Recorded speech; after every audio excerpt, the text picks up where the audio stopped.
Rubrique culture de 64 minutes, demandez le programme 7 avec Estelle Martin et Frédéric Sautier. On va parler de ce film des frères Dardenne qui vise donc une 3e Palme d'Or au Festival de Cannes. T'as dit à certains que c'était mieux que je sois licenciée parce que sinon ce serait eux. J'ai jamais dit ça, non. Tu n'as pas de cœur. Pourquoi tu veux pas essayer? Tu dois pas te laisser faire. Faut y aller. Avant de choisir leur prime, ils ont hésité, ils ont pensé à toi. C'est pour ça qu'il faut aller les voir un par un ce week-end. Excusez-moi de vous demander ça, mais pour moi c'est important de le voir parce qu'il peut m'aider à pas perdre mon travail, à pas aller au chômage.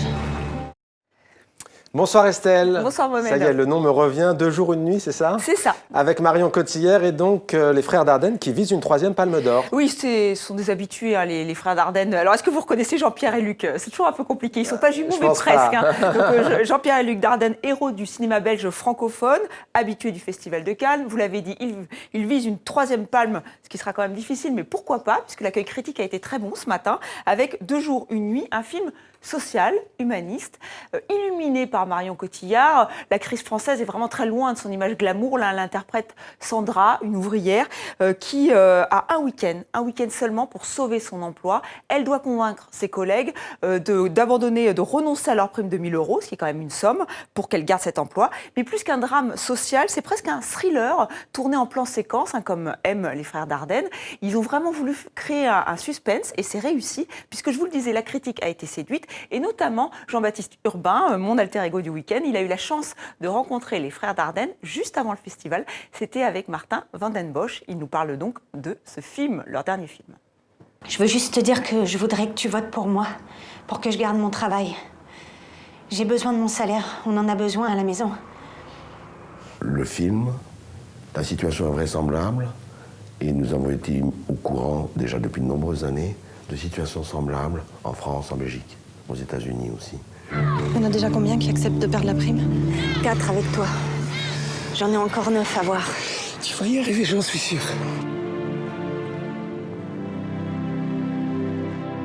Le film est construit sur un suspense et nous espérons que ce suspense dure 90 minutes, 90 minutes comme on dit en Belgique. C'est Sandra, je voudrais parler à Nadine. T'es la fille de Nadine? J'imaginais pas un jour pouvoir travailler avec eux. Et du coup, quand ils m'ont proposé une collaboration, j'étais très surprise et très très heureuse. Qu'est-ce que t'as? Sandra? Le désir de travailler avec elle et son désir de travailler avec nous ont fait qu'une autre Marion Cotillard est apparue. Différente, je n'ai pas dit meilleure, hein, je dis différente de ce qu'elle avait fait avant, de ce qu'elle apparaît, de l'image qu'elle est sur les photos, etc. de mode. Dire qu'il y a tant d'êtres sur la terre qui, comme moi, ce soir sont solitaires. C'est triste à mourir, quel monde insensé. Oh, je voudrais dormir et ne plus penser. Voilà, si vous avez le moral, hein, trop le moral, vous écoutez cette chanson de Petula Clark et d'un coup, vous êtes en dépression, c'est assuré. C'était triste à mourir. Non mais trêve de plaisanterie, on peut avoir l'impression que c'est un film pessimiste, mais au contraire, il est plein d'espoir, il est solaire, donc je vous le conseille. Surtout qu'il sort demain en France et en Belgique et en Suisse.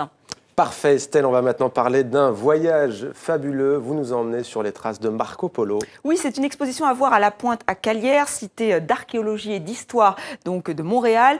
Une exposition qui nous transporte littéralement au XIIIe siècle. On part de Venise avec Marco Polo. Il avait 17 ans à l'époque seulement, c'est quand même très jeune.